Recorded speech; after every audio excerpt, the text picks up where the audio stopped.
Hello guys, dito sa Canada, maganda ang pag-circulate ng mga basura. Itong itim, basurahan talaga yan. Itong green sa mga basa, itong blue sa mga karton. Ganyan po nilalagay para hindi nakalat. Tapos tuwing Lunes hanggang Miyerkules ang pick up ng mga ano na yan. May kanya-kanyang araw na pick up siya.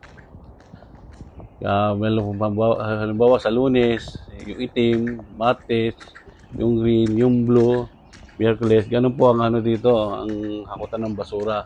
Kaya hindi nagkakalat dito. Kumbaga, may kanya-kanyang lagayan siya. Yung itim, basura talaga yan sa mga basura. Bawal plastic dyan. Plastic, mga kahoy, bawal dyan. Ito tulad nito ng ano, itong green, sa mga basa, mga pagkain, mga sira, yan, dyan tatapon yung green. Yung blue, plastic, kahoy, plastic, bakal, yan. Mga scrap. Doon po tinatapon sa blue. Ganyan po kahigpit dito sa Canada.